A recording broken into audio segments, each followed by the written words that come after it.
Olá, querido amigo, querida amiga, nos encontramos mais uma vez, prontos para estudar a Palavra de Deus em mais um dia, para começarmos esse dia da melhor maneira possível. Agradeço a Deus por esse privilégio meu de participar dessa hora da sua meditação. E obrigado porque você não somente aprecia aquilo que nós fazemos aqui, mas você se torna o nosso colaborador ou colaboradora quando você compartilha esse vídeo e o passa adiante. A bênção não para em você, ela chega a mais pessoas e eu agradeço de coração a sua interação conosco, tá bom? Se você não é inscrito no nosso canal, por favor, se junte a nós, nessa nossa grande família, a família do Lição Fácil. Se inscreva e ali do lado tem aquele sininho, acione aquele sininho, porque são as notificações, para você não perder nenhuma novidade do canal, tá bom? Boca fechada. Olha, o alvo primário da nossa vida é sermos semelhantes a Jesus. Nós somos transformados pela contemplação, por isso faria muito bem passarmos tempo avaliando, estudando a história de Cristo revelada nos Evangelhos, na Bíblia como um todo. Porque ao contemplar a Jesus, ao nos habituarmos dia após dia, ler a palavra, buscar em Jesus as orientações, nós iremos lenta e paulatinamente sendo transformados segundo a sua própria imagem. Afinal de contas, esse foi o objetivo da sua vinda a esse mundo. É resgatar a imagem de Deus perdida no homem por conta do pecado. Então, quando mais nos aproximarmos de Cristo, mais semelhantes a Ele nós seremos. Afinal de contas, Ele demonstrou o seu desejo e a possibilidade também, quando Ele diz, aprendam de mim porque sou manso e humilde de coração. Ele está demonstrando aqui que é possível ser manso. É possível ser humilde se nós aprendermos dele. E ele está demonstrando nessas palavras o seu desejo, que realmente sejamos dessa forma. Porque o pior testemunho e o pior desastre para o cristianismo é um cristão diferente de Cristo. Bom, nós estamos vivendo num mundo de injustiça, você há de convir comigo. Injustiças estão aí por todos os lados. As pessoas às vezes nos maltratam não porque fizemos alguma coisa errada, mas simplesmente por sermos quem somos, por pensarmos como pensamos, sabe? É duro, é doloroso ser tratado injustamente. E o nosso instinto diante da injustiça é fazer justiça com as nossas próprias mãos. Aquela ira, aquela raiva, e está pronto para agir, mas veja qual foi a atitude de Cristo. Nós precisamos ir a Jesus e aprender dele como nos portar diante das pressões de grupo, diante das provocações do diabo e de pessoas maldosas. Nós precisamos aprender com Jesus. Diz a Bíblia lá em Isaías 53, que Jesus foi como ovelha muda perante os seus tosqueadores e não abriu a boca. Aí há o título da nossa lição hoje. Deixa eu ler para você qual foi o conselho que Pedro nos dá acerca desse assunto. No capítulo 2, nós leremos a partir do versículo, a partir do versículo 18, que diz assim, ó: servos, sede submissos com todo o temor ao vosso Senhor, não somente se for bom e cordato, mas também ao perverso.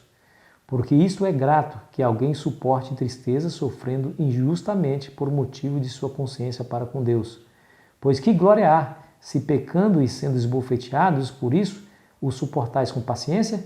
Se, entretanto, quando praticais o bem, sois igualmente afligidos, e o suportais com paciência, isto é grato a Deus. Que coisa interessante.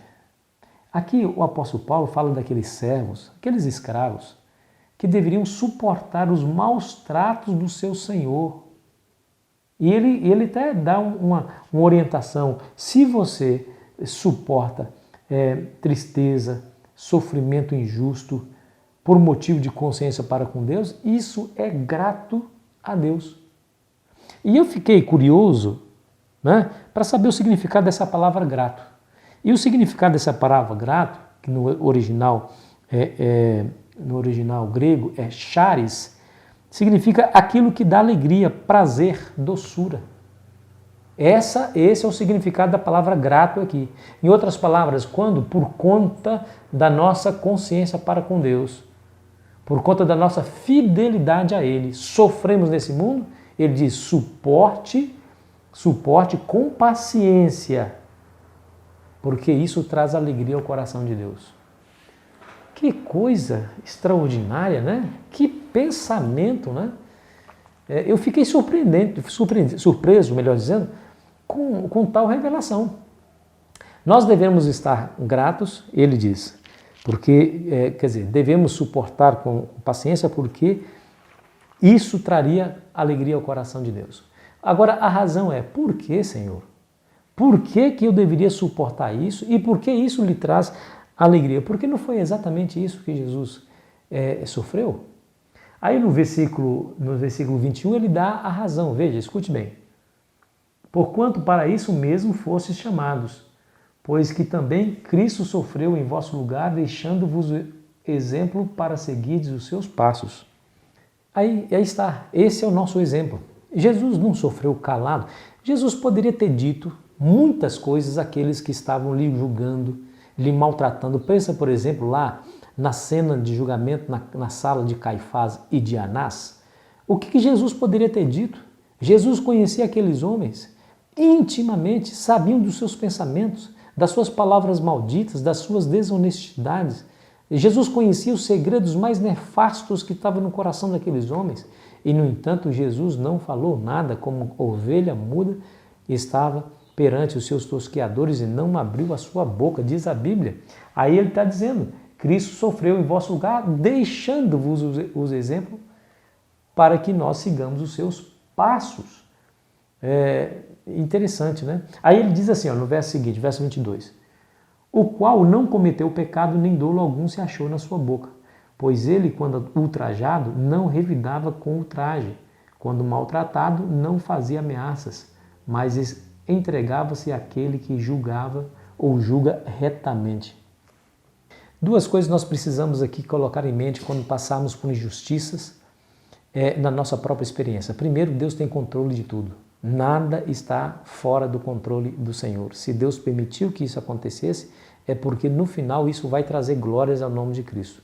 A grande ideia aqui que nós percebemos do conselho de Pedro é que o silêncio em face do sofrimento injusto é uma testemunha maior da glória de Deus do que corrigir as pessoas. Olha que coisa interessante, né? Não foi para a glória de Deus que o Senhor Jesus se manteve calado diante das injustiças dos homens? Foi. Hoje todo mundo dá glórias a Deus por causa de Cristo. Então, quando nós nos calamos, como não reagimos, quando não fazemos justiça com as nossas próprias mãos, saiba que Deus está sendo glorificado. Então, a primeira coisa, Deus tem controle de tudo. Se Ele permitiu que essas coisas aconteçam, é porque no final vai trazer glória ao seu nome e à sua causa. Segunda coisa, nós precisamos estar abertos à possibilidade de que, como Jesus, nem sempre seremos salvos da injustiça. E aí deve criar-se em nós a maturidade de servirmos a Deus não pelo que Ele pode fazer de bom para nós, mas pelo que Ele é em essência. O Senhor Deus é digno de honra e glória, então, independentemente que Ele me abençoe, eu o glorificarei. É essa a atitude que eu e você precisamos tomar. Lembra daqueles 3 jovens lá diante de Nabucodonosor, no livro de Daniel? Aqueles 3 jovens foram conclamados a adorar a estátua e os deuses de Babilônia, a estátua de Nabucodonosor e os deuses de Babilônia. E, no entanto, eles se recusaram. E quando eles foram colocados diante do monarca, eles disseram, sabe, ó Nabucodonosor, que nós não iremos adorar os seus deuses. O nosso Deus pode nos livrar da tua mão. Se não livrar, saiba que nós não iremos adorar. Olha que pensamento, tá vendo? Deus pode livrar? Pode, mas às vezes Ele escolhe não livrar. E se Ele livrar, seja louvado o nome do Senhor, mas se Ele não livrar, deve ser ou não louvado o nome do Senhor. Aquele pensamento de Jó. Nu vim ao mundo, nu voltarei. Deus deu, Deus tomou, e nisso seja glorificado o nome de Deus. É essa a nossa atitude que devemos aprender com Jesus. Quando Jesus não revidou, quando Jesus não jogou no rosto as verdades acerca daqueles que lhe estava acusando. Quando ele ficou calado, o seu silêncio foi um testemunho de sua mansidão. E essa mansidão amigo, é a mansidão que convence. Ela não é fraqueza. Não pensa assim. Ser manso, ser humilde não é sinal de fraqueza. Afinal de contas, somente aqueles que são fortes têm poder para se controlar. Controlar a sua ira, controlar o seu instinto, controlar os seus pecados. Longe de ser sinal de fraqueza, é sinal de força.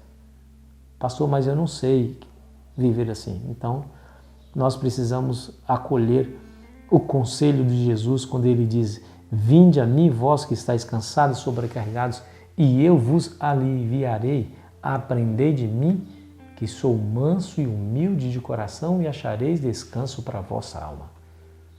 Ah, pastor, eu não sei, então tem um caminho. Vá para Jesus, contempla-o.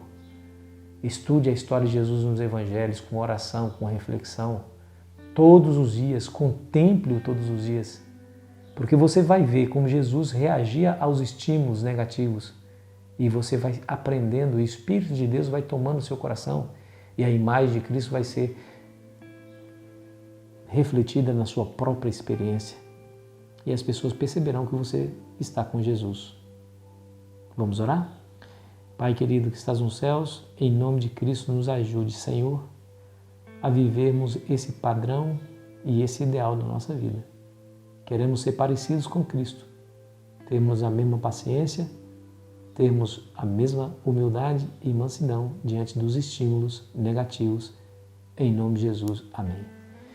Foi uma alegria estar com você, querido amigo, querida amiga. Amanhã, Nossa Rocha e Refúgio é o título do estudo que nós faremos amanhã. Espero você ansiosamente. Aproveite bem o seu dia.